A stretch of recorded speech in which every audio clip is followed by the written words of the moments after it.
Okay. You ready to look at the Pro Football Bias Plus reports? Yes, sir. All right, Benny, we are going to kick off Thursday night TNF with those same New England Patriots going to visit the Atlanta Falcons. The NFL channel just thought they would have to replay the Super Bowl between these two. So I'm sure the Atlanta fans were like just thrilled. Yeah, nobody look, even Patriots fans don't want to watch that again. What a debacle. And it was my coach, right? All in the mix, right? calling the offense. Bias plus score of 20.1. 20, Benny, favors this rookie quarterback. You call him mac and cheese, leading the New England Patriots. Guys on the team are saying that they pull him aside and try to tell him jokes just to lighten him up a little bit because he's serious as a heart attack right about now. I heard mention of that during a broadcast where they said people were getting on him because they said he didn't smile enough. And they caught him smiling. Excuse me. They caught him smiling during the game, probably after he threw his third touchdown pass. So I thought that was amazing. It was a really huge smile. He was really, really happy.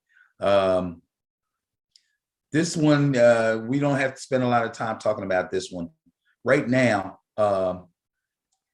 well, Mac Jones plays better and better every week. Obviously, he's taken at this point, people are starting to say that he's the new Tom Brady. I know that's crazy, okay? But he's working with Josh McDaniels, who is a genius offensive coordinator as far as I'm concerned. People talk about what Brady did with less, with no-name receivers and all that over those years and winning those Super Bowls. Guess who was calling those plays? Guess who put those game plans together? Yeah, right, exactly. So now Mac Jones is working with him. Just last week, super efficient against the Browns. I thought that was going to be a decent game. It was a massacre. 198 yards, but 3 touchdowns, no turnovers, nice solid run game. Patriots are cooking right now, and I've been talking about the defense. So I really don't think that the Falcons have much of a chance.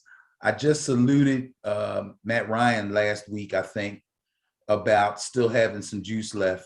But wow, maybe must have been smoke and mirrors because he took one on the chin last week. So, yep, got to go with the Patriots. All righty, Rooney. So we're going to kick off the Sunday slate of games. This is the first of the 1 o'clock slate. We have 1, 2, 3, 4, 5, 6, 7, 8, 9 games in the 1 o'clock time period. So you and I will be tuned in the red zone, getting as many little snippets as we can. Or I'm just going to nix it and just watch one game and then watch the other ones on replay on Game Pass because it just gets to the point where it's so much good football going on and, it's like, man, you can go crazy. But I still really enjoy watching the whole game, seeing what they're doing on first and second downs, and that type of stuff. Huh? No, I agree. So, yeah, I enjoy that. All right. Colts at Bills, bias plus score 12.8, favors the Buffalo Bills. Now, this is kind of funny. I'm going to go back one. The Patriots have a bias plus of 20 over the Falcons. A little closer, 12.8. Bills over the Colts. What do you got?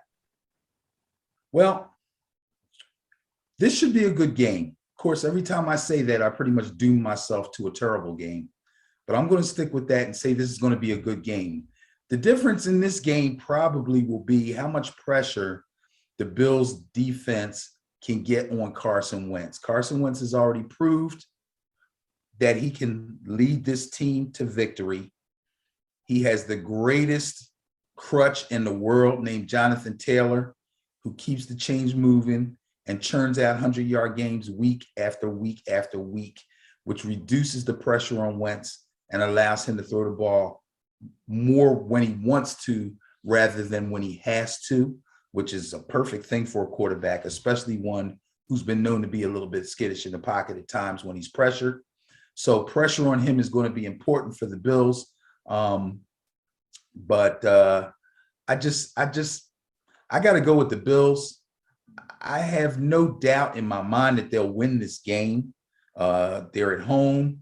They're coming off of a big win against division rival, albeit it was the Jets, but still everything seems to be clicking for them. Josh Allen got his mojo back, threw the long ball really well, 366 yards through 2 touchdown passes. Stephon Diggs was big. Stephon Diggs. Yeah, Stephon Diggs was big. He had 8 catches, 162 yards, scored a touchdown. The run game is a little lacking. The run game troubles me about the Bills, but we'll get into that later when we get a little bit later in the season and we start talking about the playoffs and stuff. But if they have a weakness, that seems to be it. They're going to have to do something about that. But I don't think they're going to need a whole lot on the ground to win this game. So I'm just going to take the Bills. Well, you might think the Bills' run defense is a little on the weak side. They're actually allowing 83.9 rush yards per game. But That's since the Colts are allowing 113, that's pretty bad. 113 is even worse. So if the Bills can get a run game going, it'd be against the Colts. And we know the Colts can run the ball, no doubt about it. Like I said, Jonathan is a phenom, that gentleman. So this is an interesting game.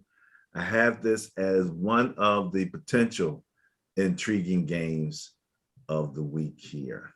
All right. I didn't choose this as an intriguing game because there's no way Baltimore is supposed to go in there and let Chicago beat them.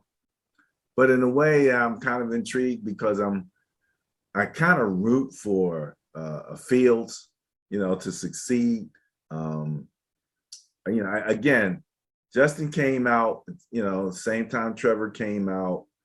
Justin and Trevor were neck and neck throughout their career going into college, and the fact that Justin got picked where he got picked and Trevor got picked where he got picked, it cost him a lot of money. So now he's going to have to make all of that up. He's turning out to be a great young guy, somebody who's going to take on that weight of the Chicago Bears, as a quarterback trying to lead them, and he's all about it. So I'm looking forward to seeing him do that. But Lamar's taking on the weight. That's what he does. And Fields is studying Lamar. He's home looking at Lamar tape. He's like, let me see what I can learn from this guy. So in a way, this is kind of intriguing. Bias Plus scored 9.6 favors the Baltimore Ravens. Well, he should be home looking at Lamar tape because, as I said, 3 weeks ago and then 2 weeks ago and then last week, somehow, some way, the coaching staff bumped their heads and realized that Justin Fields can actually run and that his running ability actually adds to their offense. So that's a good thing.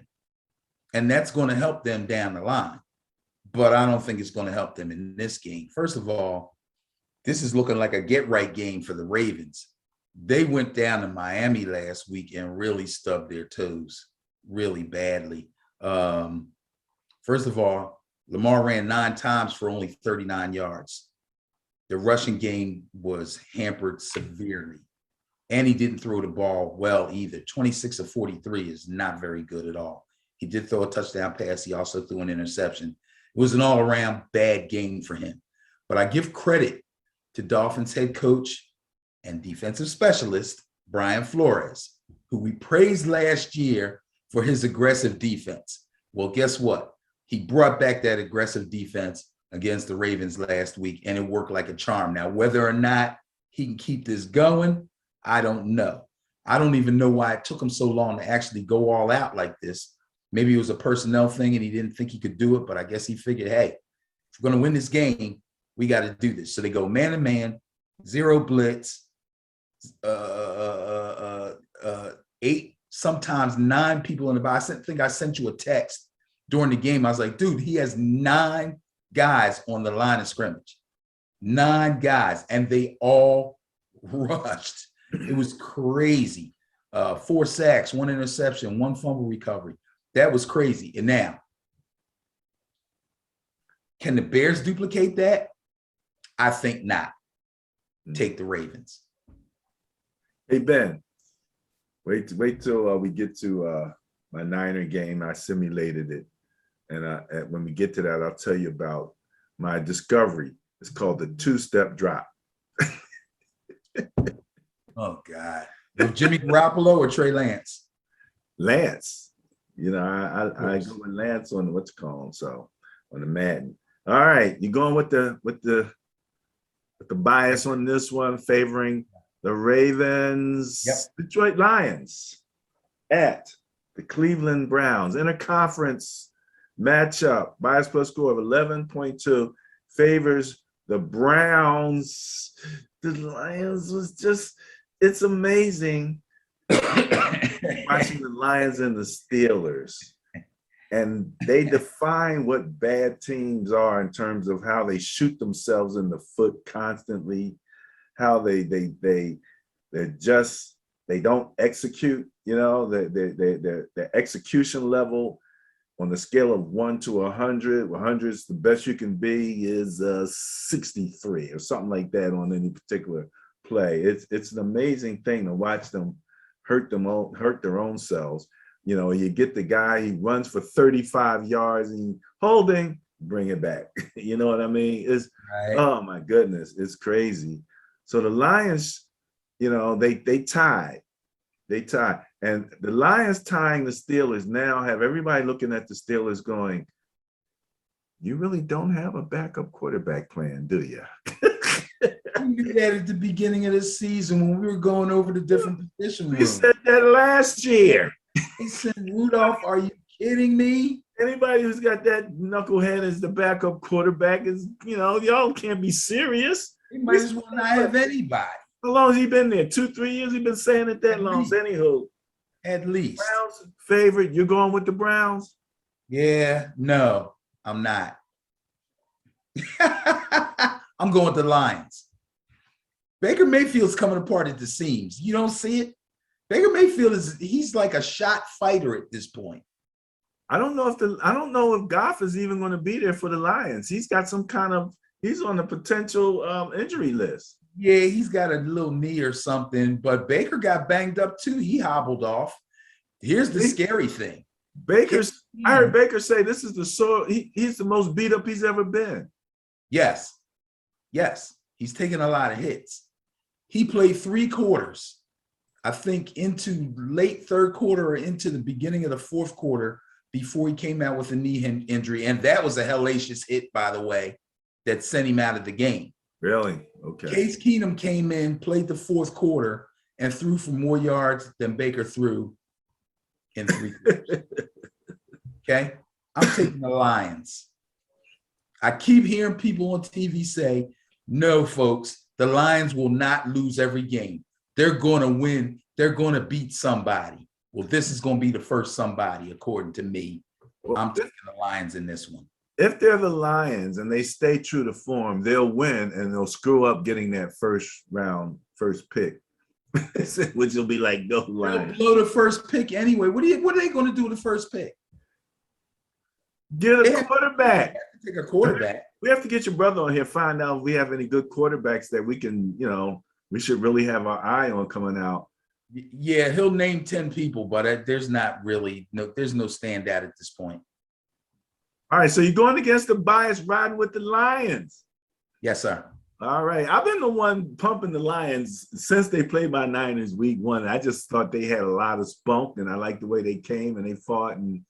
But then, you know, I just seen a couple things. It's like, genie Christmas. Okay. All right, Benny, next up, we have the Houston Texans at the Tennessee Titans. Bias plus score 19.5 favors the Tennessee Titans. This is not one of my intriguing games of the week. There's nothing intriguing at all about this game. There's nothing intriguing at all about the Texans. Not even Deshaun Watson and his troubles is intriguing. just take the Titans and be done with it. There's no way the Texans can compete with a team as strong and that's riding as high as the Titans are right now. They have found the formula to basically be able to still put up at least 80% of Derrick Henry on the ground. And that's counting Tannehill on the ground, especially in the red zone. And Tannehill coming alive through the air, just like he did last year. Take the Titans. This one won't even be close. All right, Titans up. All right, this is one of the potential intriguing games. A Kirk Cousins game is always intriguing. To you. Say that again. I said to you. To me, absolutely. And I get to say Aaron, liar, pants on fire Rodgers visiting the Minnesota Vikings and the bias plus score 2.5. 2.5. Ooh, that's a close one. Favors the Packers. Let me tell you something there, buddy. Turnover differential, tied. Okay. It's only the net points that Green Bay has. Green Bay is, let's see, points for, they rank 19th. Minnesota on a points for basis ranks 14th. Problem is Minnesota points against ranks 16th. And Green Bay, surprise, surprise, like Dallas from last year, has found defense and they're ranked third. They're only giving up 18 points per game. So Kirk has his work cut out for him. So you said Green Bay's giving up 18 points a game? Yep. And the Vikings are giving up what? 23.4. 23.4. Okay, cool. So, anytime the Vikings play, the first thing you got to think of is, am I going to get the good Kirk Cousins or the bad Kirk Cousins? We've seen the bad Kirk Cousins. We've talked about him. You've laughed at him. We've had a whole bunch of fun. Last week, we got the good Kirk Cousins in a game against the Chargers that I believe I called for the Chargers. Now, somebody said that the Packers defense looked really good last week. But I saw Russell Wilson look really, really bad. So although you're telling me that the Packers defense is only giving up 18 points a game, I mean, I'm not going to say I'm not buying it because the numbers are the numbers. But I tell you what, I'm going with the Vikings in this game. I think we see the good Kirk Cousins again. They're home. Dalvin Cook is running well.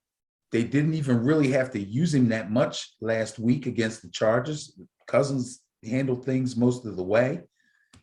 Excuse me. Their offense is just as balanced as ever. And they were able to put together a scheme to slow down Mr. Justin Herbert. I was impressed with that. So I like what's going on with the Vikings right now. I think they fixed some of the little minor issues that they've had, and they're going to prove it by beating division rival Green Bay this Sunday. Take the Vikings. That's an interesting thought. With Green Bay shutting out the Seahawks over the last 3 games, their defense is actually in first place, only allowing an average of 11.3 points per game over the last 3 games. So I'm interested to see what their defense really looks like because, we talked about Aaron Rodgers, what he needs and offensively, but no doubt about it, last year they had the number 1 offense. They scored them more points than anybody else in the league. And we can see that he can score points, even though they're not at the top point scorer, and they're actually 19th in points for this year. But, Aaron Rodgers is still Aaron Rodgers on the football field. Excuse me. Aaron, liar, pants and fires Rodgers is still just a wizard on the team. So, okay, you're going to flip the script and go with the Minnesota Vikings. And the other thing I say about Kirk Cousins, good, Kirk Cousins bad? Kirk Cousins, I don't see that as a game-to-game situation. I see that as an inter-game, quarter-to-quarter situation with Kirk Cousins. So keep your fingers crossed, buddy. I would agree with you if they really had to lean on him to get it done by himself and make sure that he connects with Thielen and Jefferson, and that's all that powers their offense. But I can't remember the Packers stopping too many really good number one running backs. And Dalvin Cook is, in fact, a number one running back. So if they get the ground game going and they keep the offense balanced as they have in his good games, then he will have another good game. So on top of that, Rodgers was only out one game and came back, and he looked like he missed as many games as Russell Wilson looked. He almost looked as bad as Russell Wilson, almost. Wilson was horrible. We'll talk about that later. But Rodgers was rusty. He struggled. He looked horrible. If not for the little bit Aaron Jones did in the first half before he went out, and then A.J. Dillon, a.k.a. Jerome Bettis Jr., coming in and basically destroying the Seahawks defense single-handedly, that might have been a different game. Well, it could be. It might have been 7-0 because Russell was horrifying. It was scary. I didn't even want to look at it. Well, Green Bay's allowing 107.2 yards rush per game. There you go. Vikings are allowing 130 per game. So, okay, there you go. You made your bed with Kirk Cousins. I've done it before. Two defenses that are kind of surprising us. One is the Miami Dolphins. We're going to talk about the other one, which is the Panthers, Carolina defense showing up a little bit. But the Dolphins at the New York Jets, they're coming up north.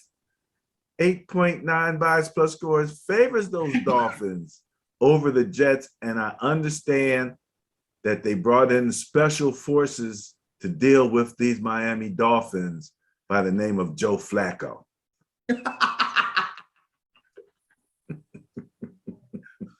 You know, people, okay, first of all, they went and got Flacco.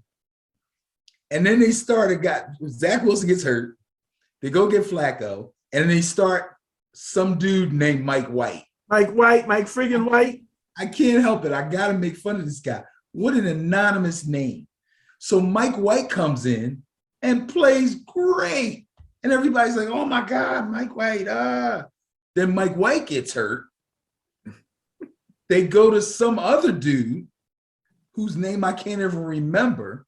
And I'm thinking, didn't they pick up Flacco? Then Mike White comes back and looks like trash. Folks, the Mike White experiment is over. It's done. And they're finally maybe going to bring in Joe Flacco. Depends on Zach Wilson's health. He has not been ruled out yet. Oh, I don't think he's playing. You don't think he's coming back? No, I don't think so. I don't think they officially ruled him out yet.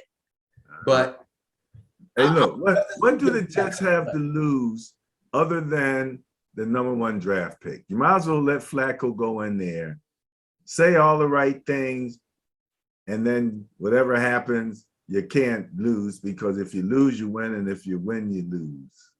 Well, first of all, who are you tanking for? If you win, you win. If you're the Jets and you want the number one pick, who are you tanking for?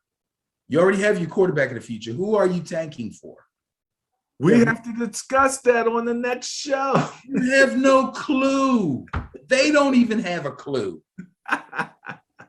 Folks, take the Dolphins. I like the way Tua has been playing lately.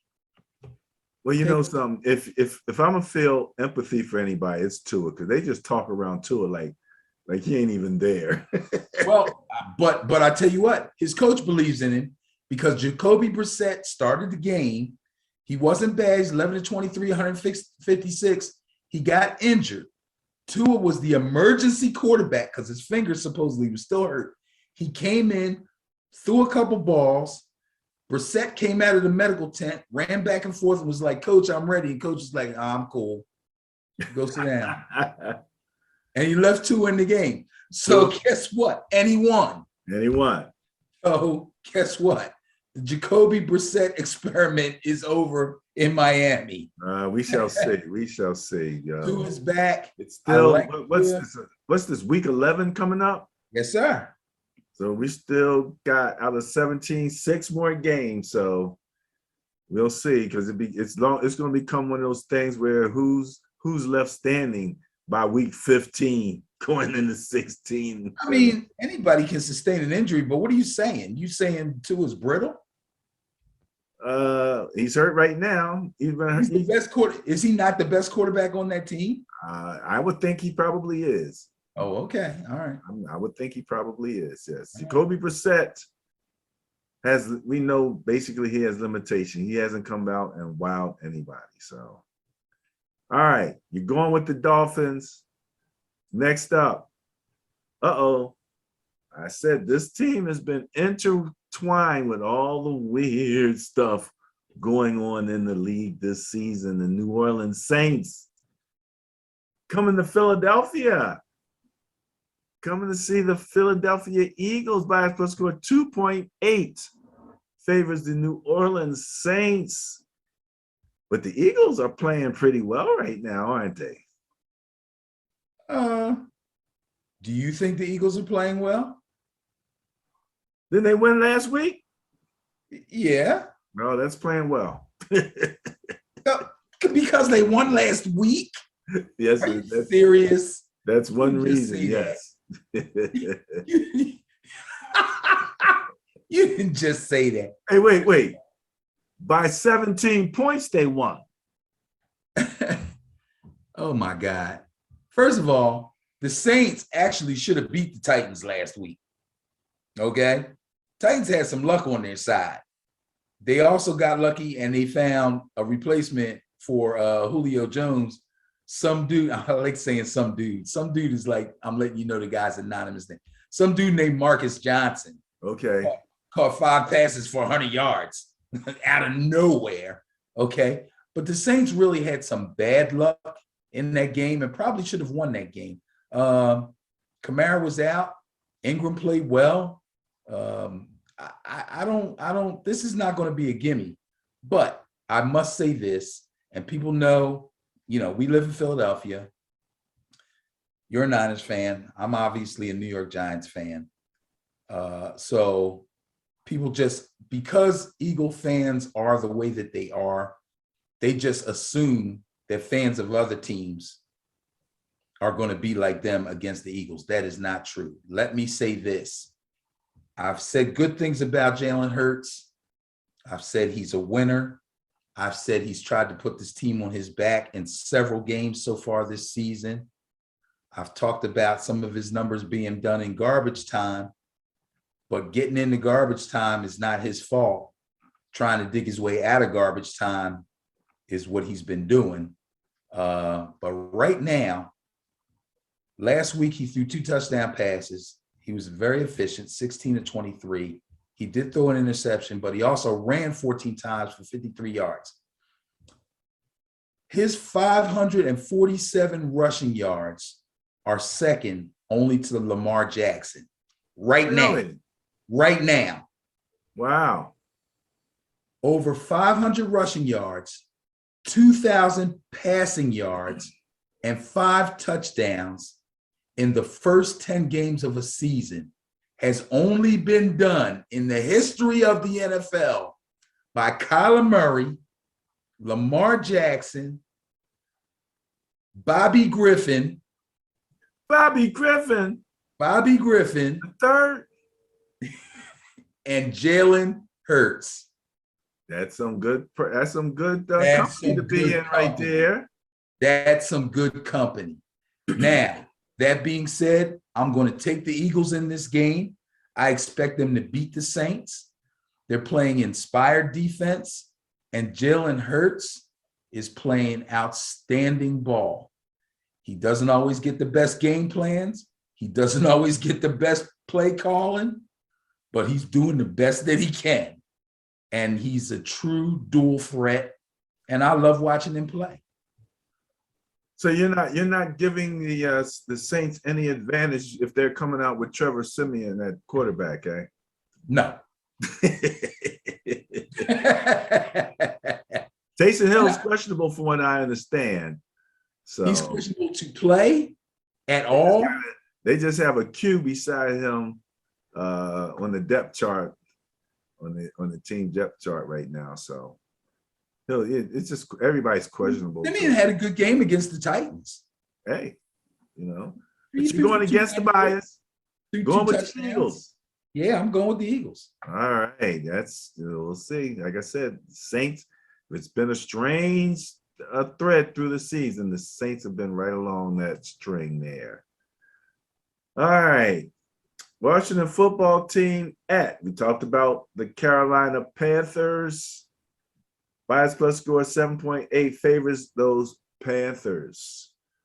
So the Panthers came in and dismantled the was it the Cardinals? I don't have that right in front of me. The Cardinals, yes. Dismantled the Cardinals. Now Kyler wasn't Arizona. Kyler wasn't quarterbacking. In Arizona, though. I mean, dismantled those guys. And the way they did it, I'll tell you what. First of all, this is a huge win for the Carolina Panthers. Okay? The Cardinals are a bona fide good team. People are going to say, well, Kyler was hurt. Kyler didn't play. Colt McCoy played really well the week before. He did against my Niners. Your Niners, unfortunately, but the wheels fell off for him this time. He got sacked 4 times. They intercepted him. He couldn't get nothing done. Then he ends up getting injured and going out. And some dude comes in whose name I can't even pronounce. So they got to hurry up and get Kyler Murray back. But here's the crazy thing in Carolina. And all fingers point at Sam Darnold.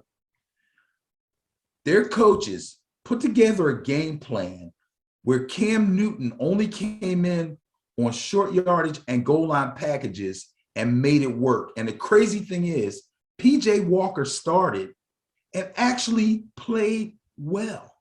22 of 29, bro. Wow. 167 yards. He didn't throw any touchdowns because every time they got in the red zone, they brought in Cam. Right. But everything they did with Cam worked. I feel the bad. interesting thing to me there is that PJ is considered the mobile quarterback also. PJ is the mobile quarterback also. PJ is the backup. So I see PJ throw some red zone interceptions. Yes, which probably motivated them to go ahead and bring in. Well, no. There's no doubt why they brought Cam in. PJ is still rather inexperienced. He's only been in the league like 2 seasons. This is his 2nd or 3rd season, and he hasn't gotten a whole lot of experience. So, going out and getting Cam was not surprising. I thought it was a great move for them. I'm sure the fans do too, but they did PJ justice because he's been there and he's earned the right to be the backup. But obviously they came right after the game and said, Cam will take the majority of the first team snaps in practice this week. Wow. So basically they're telling you Cam is either going to start this game or we're going to come back, start PJ again and bring Cam in on packages and eventually he'll just take over. Yeah. It's cool. I mean, it is Cam, you know what I mean? You're like PJ, it's cool. Like, okay, well, they're using Cam. Not like they brought in Mike freaking White or somebody. Right. They're using Cam where he works best. And you can get away with PJ Walker because you got Christian McCaffrey. Bro. 13 rushes for 95, 10 receptions out of 10 targets for 66. You got Christian McCaffrey, you're cool. If he had played sooner, Darnold might still be in there. a lot of times the problem with a team is that they're moving the ball between the 20, but they can't get it in, once they get down in that red zone. So if you can Who's the get perfect guy? from 20 to 20, and then you got something that's going to get you into the end zone by bringing in Cam or something like that, that's an interesting. I mean, it's almost Taysom Hill like with the Saints. Yes, yes, it In is. terms of and it's not like you're worried about Cam getting hurt because he's not your long-term future.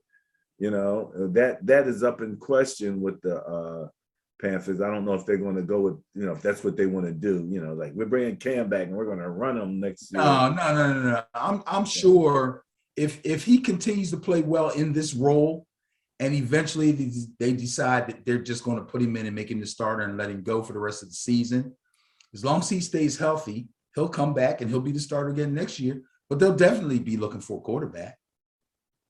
I don't think they're going to keep Sam Darnold. I really don't. No. Sam's done. He's cooked. Yeah, he's really stunk it up really bad.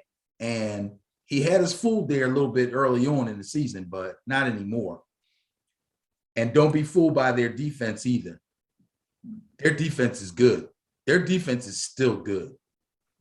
Well, that's what I wanted to point out. I'm looking here, ranking-wise, Washington. Well, first of all, condolences to the Washington football team for the loss of Chase Young. That's a big loss. That young boy. Condolences, like the guy died. He's out for the season. Condolences, but he is their star. He is their star. Washington ranked 20th. Heineke had a big win, right? So yes. Heineke's still trying to hang in there as a factor. They're ranked 28th defensively, Ben, giving up 27.3 points per game. Now, Carolina is only ranked 21st offensively, but there's a whole new quarterback regimen going on this. We have to see how that works. But they're ranked 6th defensively. They're only giving up 19.3 points per game. So that's beat the Buccaneers last week. How about that? How about that? 2 teams are playing each other this week that had 2 huge wins last week. Panthers beating the Cardinals, Washington football team beating the Tampa Bay Buccaneers, coming off a bye. I would have never, ever went against the Tampa Bay Buccaneers on that. Brady was off, uncharacteristically inaccurate. You know what? They flat out got out hustled and outplayed. Washington brought the noise, man, and Tampa Bay wasn't ready. I don't know if they thought they were going to lay down. I don't know what they thought. You going to bring back the V word for Washington? No. No. I'm not going to do that, but I will say this. Taylor Heineke was good with the ball. He didn't do anything crazy. He had a couple of nice runs. He didn't fumble. He didn't throw any picks. There was no turnovers. Antonio Gibson ran the ball well, scored 2 touchdowns on the ground. They controlled this game, kept Brady off the field. In fact, I think their last drive was a very long time consuming. It might have been a 10-minute drive or something. I think their last drive is actually kind of up there in the history of long drives now. Yes. Yeah, they might have a drive memorandum in the Hall of Fame or something like that. And when you found that it was against Tampa Bay. Now let me ask you a question. I heard Bruce Arians talk about his defense, and he said, well, we're stupid right now. He actually called them stupid. Yeah. What? I mean, that's calling them out right there, man. Well, first of all, that's kind of the way he talks. So I don't think that's going to mean a whole heck of a lot to the team. That's the way he talks. You remember some of the things he said about Brady last year, and people were going, oh, can't talk about Tom Brady like that. But that's the way he communicates. So they're kind of used to that kind of stuff. For him to call them dumb and things that they did were stupid and this and that, it's almost like he doesn't want to say what really happened. But then if I remember correctly, he finished the interview by saying, and that comes from the coaching staff. Right. He did what indict starts the with the coaching coaching staff, staff. didn't he? Right. So he threw them under the bus and then he jumped under the bus with them. Okay. All right. So Well, as long as they jump under, he jumps under the bus with them. As of right now, Panthers are favored by a split score 7.8, and you're going with? as much as I hate to go with the bias, I'm going to go with the bias again because just like the Cardinals, I think Washington is going to have a tough time figuring out how to stop this Cam Newton thing. If I was the Panthers, I would not start. I would start PJ Walker. I would go heavy on DJ Moore catching passes and McCaffrey catching passes and running. And every time I got inside the 20 or the 15, I bring Cam in. And you have Cam on the field with McCaffrey. Oh my God. How are you going to stop that? They only have 1 week to figure this out. The Cardinals didn't even know what they were going to do with Cam, so they had no chance. They were completely caught off guard. At least Washington knows Cam's there now and what he can do, but I don't think they'll be able to prepare. So I'm going to go with the Panthers. Going with the Panthers. All right. Surprise, surprise, surprise. My San Francisco 49ers at the Jacksonville Jaguars. Bias plus score 9.9 favors my Niners. That means the Jaguars really staying up the place because my Niners have been struggling, but that was a big win against the Rams. Ben, I did, I run this game virtually on Madden just to see. And it was interesting because Trevor Lawrence is a good quarterback, even on the game. He will complete passes. You know what I mean? He's no joke. I actually went down, I think 10-0 in the first half of this game. And I was like, this ain't going to be fun to talk about on this show. But what do the Niners do? They run the ball. If they don't do anything else, they run the ball. And when they needed against the Rams, they got first downs. They threw the ball in many cases and got first downs. And that really made a big difference, much less turnovers. So 9.9 favors the San Francisco 49ers. We know that the Jaguars have been struggling. They are 28th in net points at minus 9.2. So glad to see it. But I'm not throwing, it's been a weird year. I'm not saying we're going to walk in there and beat the brakes off of the Jaguars, even though I love to see it. Would you really love to see him beat the brakes off the Jaguars, or would you be happy for a win? Well, I'm always happy for a win. Okay. Like I told you, I was down. I had to come back to beat them guys. Oh, yeah. And I mentioned the two-step drop. Okay. Let me tell you something. If the Niners are known for anything in terms of a drop, it's what, Benny? The three-step drop, right? Okay. The three-step drop, the long handoff for what he said. But literally, I was having some problems with my three-set drop plays. And I cut it to a two-step drop, especially when I was in and around the 10-yard line. And, man, made all the difference in the world in terms of being able to get the ball out while these guys are breaking open. So it's so often guys are open in the first 5 yards if you just could get the ball to them. And it just happens too fast for most quarterbacks, even in real life. So, And slants. Hey, look, those things should be there, but you'd be surprised how often guys, by the time they drop back and look down, all of that was open, now they're looking someplace else. But long story short, 9.9 bias plus score favors the 49ers, and you have? I'm going to take the Niners because they're going to do the opposite of what you do with them on Madden. They're going to play defense. They're going to feed Elijah Mitchell. If his finger is bothering him so much that he can't play, they're going to bring in Jeff Wilson, who I've been waiting all season for to get healthy, and they're going to give him a heavy dose of Debo, and that'll be the end of that. That's how they beat the Rams. That's how they're going to win games. That's the 49ers. I like Jeff Wilson. Keep an eye out for Cannon. They had him returning kicks. He's probably as fast as Mitchell. Bro, you should know by now, Shanahan is not dazzled by speed. You've been begging for speed at every position on the field for years. He's not listening. Well, keep an eye. I do know he's returning kicks, which is the interesting thing is I had him returning kicks too. Then I looked up and he was returning kicks.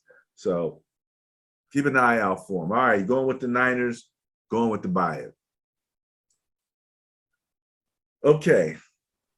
The Bengals and the Raiders. They're visiting the Raiders. They're going out to Las Vegas. Bias plus score 5.4. Favors those Bengals. This is on my list of potential intriguing games. I agree. I find this to be possibly, well, it's an intriguing game to me. Now, whether it turns out to be one or not, I don't know. But excuse me, I would say that this is an intriguing game. The Raiders are having some problems right now. And that loss to the Chiefs last week had to sting. I mean, you get 5 TDs put up on you. That's kind of crazy. Your secondary is beyond torched.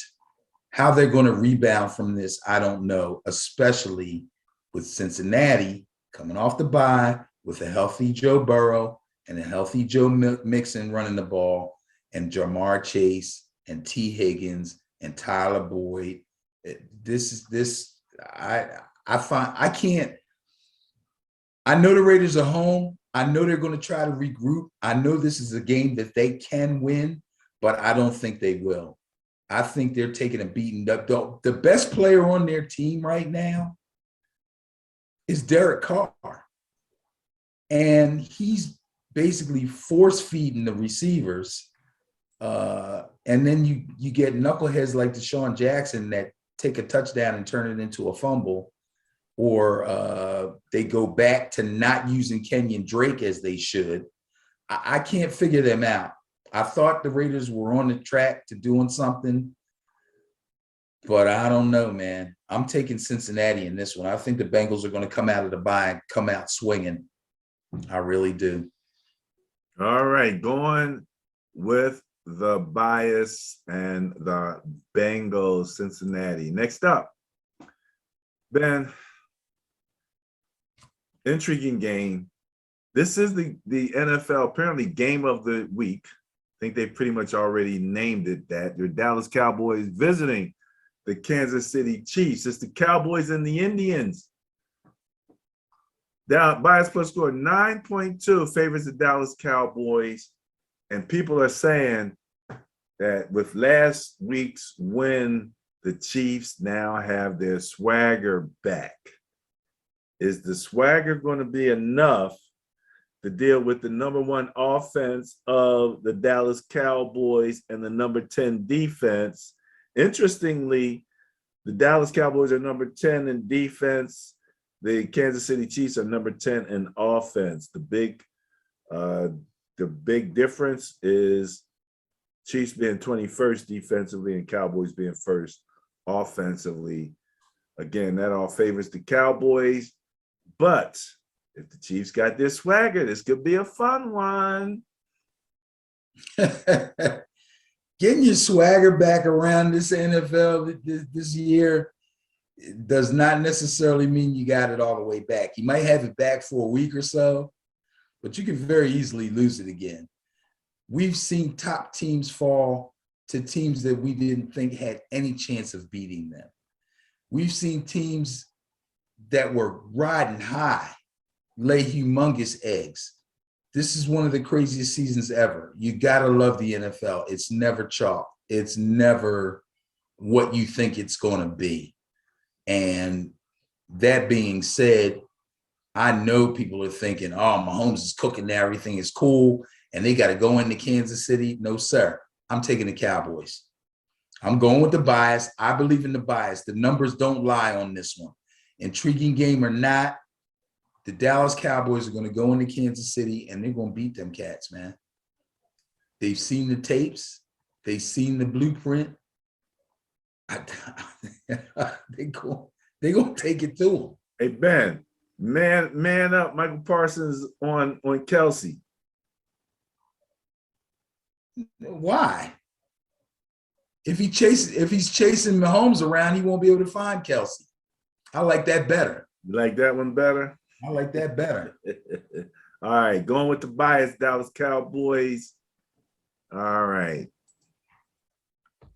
All right, this is the last of the 4:00, 4:30 group of games on Sunday. The Arizona Cardinals at the Seattle Seahawks. We are talking division weirdness. NFC West, bias plus score 10.9 favors the Arizona Cardinals, and with Russell, Mr. Unlimited, couldn't remember that last week. Remember, like Mr. something. What was it? Yeah, Mr. Unlimited. Definitely limited last week. Well, at least you won't have to deal with the snow and the cold.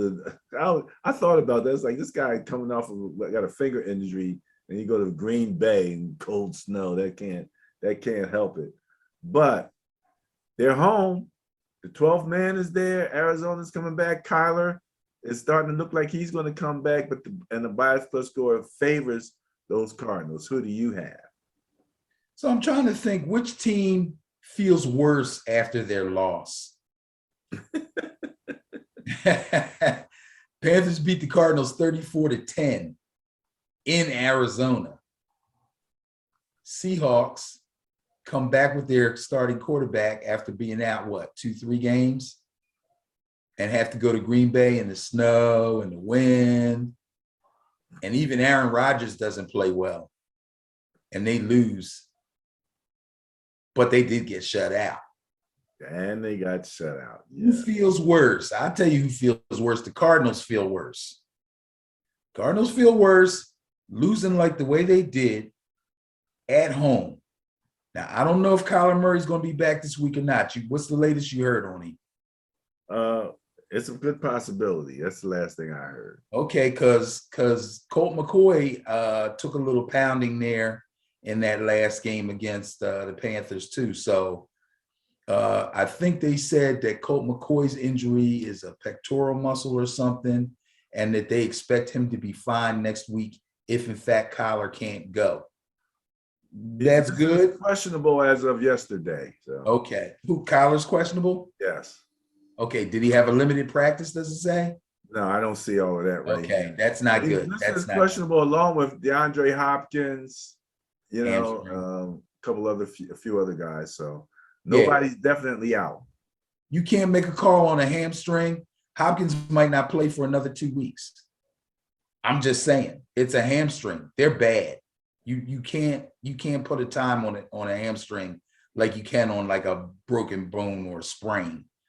But I'm taking the Seahawks in this game. I think Russell bounces right back. All he needs is one more week of practice to get himself together. Now, it's not going to be easy. The Cardinal defense is still really tough. Okay. But Lockett and Metcalf have not been playing well. They really haven't. They haven't made things any easier for Russell Wilson. Not that they should have to, but I'm just saying, sometimes you got to like really bear down and run your routes in a specific way to kind of help your quarterback out. I don't think that they're doing that. Also, they're not getting much from the running game either. I don't think Chris Carson's going to be ready this week. He should be ready next week, but this week they're going to have to go with Alex Collins again, and he hasn't been great. So it's kind of all on Russell, but I think he's going to get it done. I'm taking the Seahawks. Going with the Seahawks over the Cardinals. Big bounce back, and them beating the Cardinals helps you. Well, yeah. That would be true. That would be true. Now, the funny thing is, my man DK Metcalf, did you see where he got thrown out of the game? I heard about it. I didn't see it. What the heck did he do? Did he do something dumb? Well, he's trying to fight somebody, man. What? He gets thrown out the game. But no, that's not the fun part. Then he tries to sneak back in the game after he got thrown out. Like nobody knows it's going. You can't go back. They had to usher his little butt out to. Bro, it's not high school, bro. It's not little league. Everybody, what are you doing? Everybody knows who you are. Will you like try to pretend that he didn't know he was kicked out? You know, how do you pretend you're not like 6'4" behemoth walking with green hair and a baby pacifier for a mouthpiece? Yeah, he probably thought maybe if I act like I don't know that I'm thrown out, that they'll let me slide, like he's playing up at Simon's or something. You know, come on, man. Oh my That's goodness. immaturity. I don't like to see it.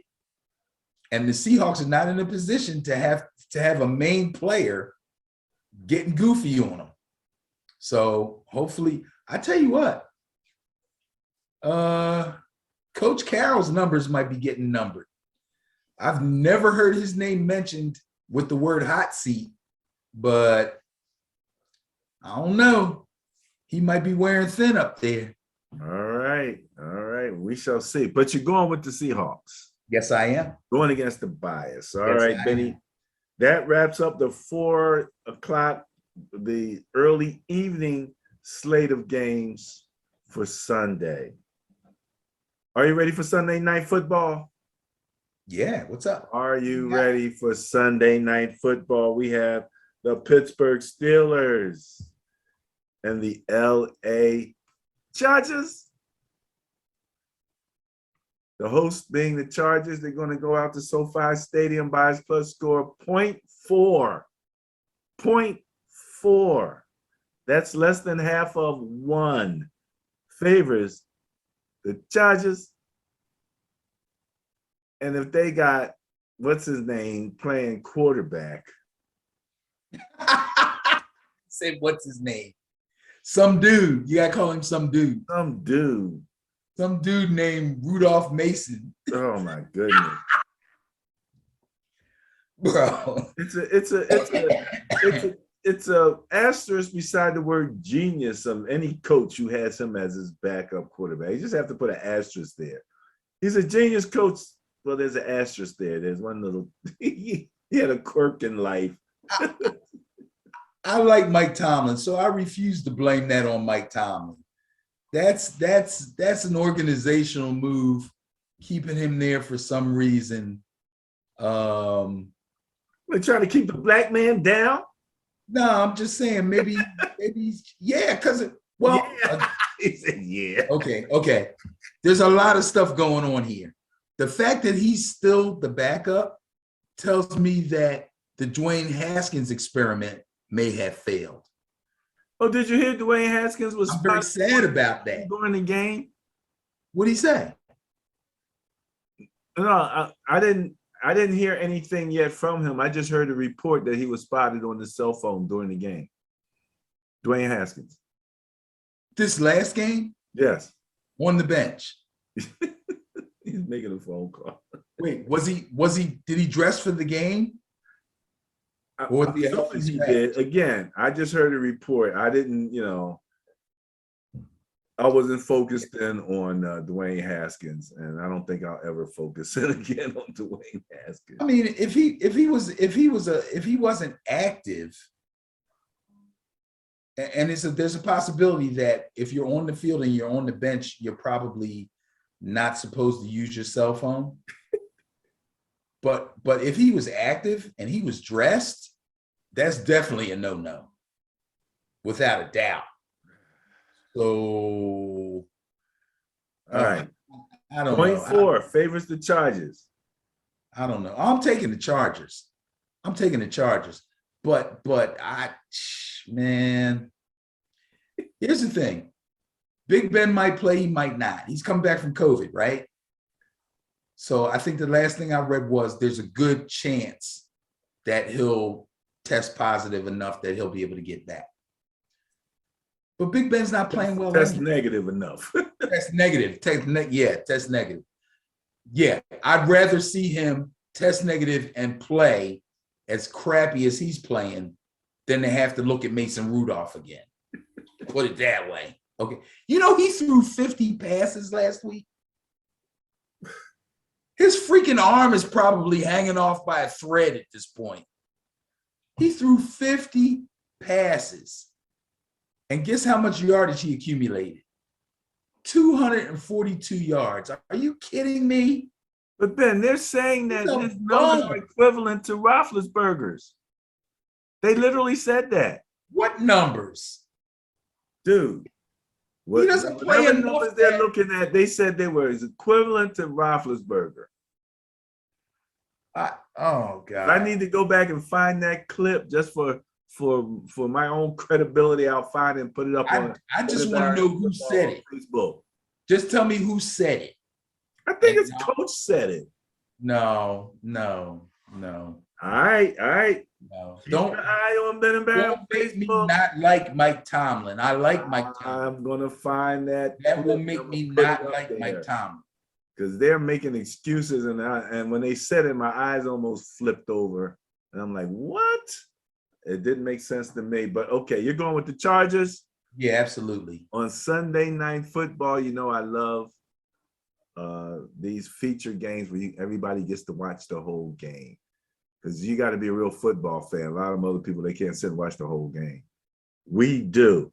Speaking of, right? I know you've been waiting for this. The Monday night game. We went from my team to your team on Monday night. New York Giants visiting the Tampa Bay Buccaneers with 11.5 bias plus score favoring Tampa Bay. 11.5. That's it. Spanked by Washington. 11.5. That's it. That's it. Take the Giants.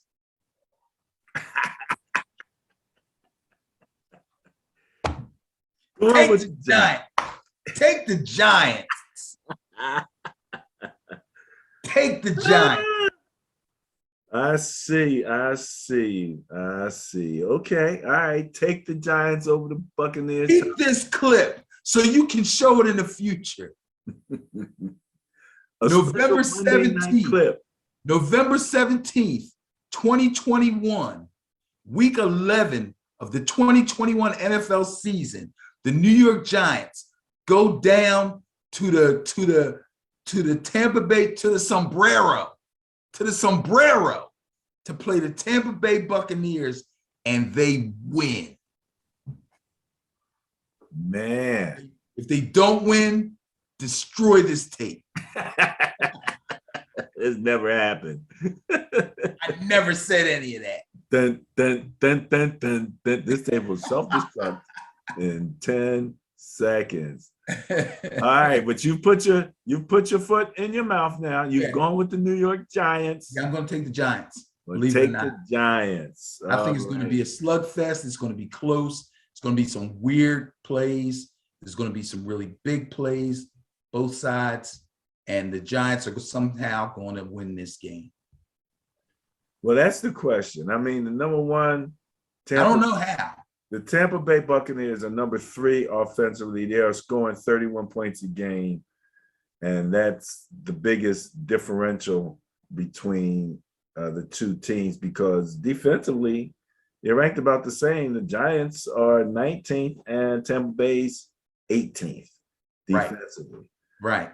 So, Saquon's back. Is Saquon back?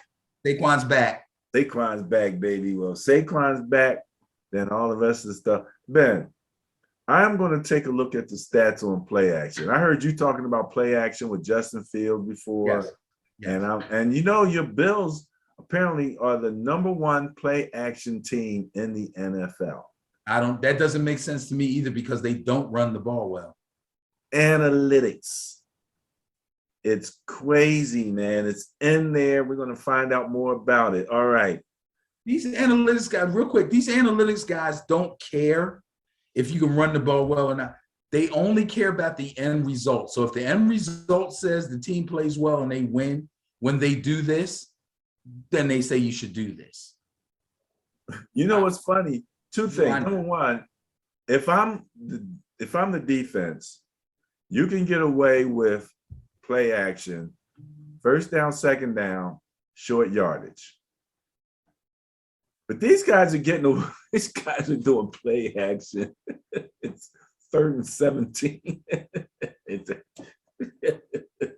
I'm like, wait a minute. The defenses in the NFL are not that dumb. They're not biting on that play action. They're not going, oh, he's going to run it. I'm going to give up this deep. I don't see it happening. Something's going on with that. This is not making sense. Especially if you have a blitzing team. It's not like play action right into a blitz. That's one of the more fun things. And I did understand, matter of fact, with my Niners, they were saying Jimmy Garoppolo is operating a lot more from the shotgun so that when he play actions, he doesn't have to turn his back to the defense. Yeah, that's sure. That makes sense. So, yeah, the things are happening, you know, they're making adjustments, etc. So, all right. Before we leave the Bias Plus reports, let's take a look and give a congratulations to the NFL Week 10 Bias Plus Buster of the Week. We talked about them. We talked about what they did. We talked about how embarrassed the Cardinals are going to be. They're so embarrassed, they're going to go up there and lose to Russell Wilson. Unfavorable Bias Plus score of 16 plus 16.4. Net win of plus 24, giving them the highest Bias Plus Buster score, 40.4 of the week. I thought my Niners was going to win this week, man. I was like, I did Niners, too. they're going to get this week. Nah.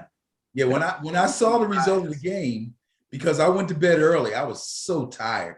And I went to bed early, and I normally stay up and watch that game. And I'm thinking, man, the Rams are going to beat them. And I'm playing a guy in fantasy in my main league, or one of my main leagues. He had Stafford, and I was only up by like, I don't know, 5 points. I'm like, this guy's going to beat me. And I get up that morning, and I had somebody in the game too. I forget who I had. I think I had Elijah Mitchell. And yeah, I won. Stafford had like 10 fantasy points. I'm like, what? And let's keep an eye out on Von Miller, because he had maybe one or two good plays, but he wasn't really a factor either, you know? And they were saying, they're like, well, the Niners throw the ball over the middle. Apparently they don't throw it to the edges, but they run to the edges. So you have to protect the edges as well as the middle. And let me say this much, Kittle makes all the difference in the world. They run to the edges. They throw up the seams to Kittle. They'll send Debo anywhere. And you can't ignore Ayuk. Even though he's not having a good season, he can't be ignored. He's too athletic and has too much potential to hurt you. So you can't ignore him. That's the good thing you guys got going for you.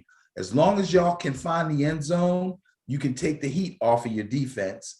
And then your defense, if they can get the other team in a position where they can't consistently run the ball, you can win games. So you got to keep that up. But the Panthers, their defense is real. I always thought they were real. People were dropping them in fantasy, but it was because they were losing games. But they were losing games because they couldn't generate any offense. They weren't scoring touchdowns. They weren't making any plays. Darnold, the loss of McCaffrey, they had a lot of things going wrong. Robbie Anderson, not even involved. DJ Moore can't handle that by himself. Everything's starting to come together now. So, good job, Carolina Panthers. Congratulations, Carolina Panthers. All right. Bias Plus, Buster of the Week, NFL Week 10, 2021.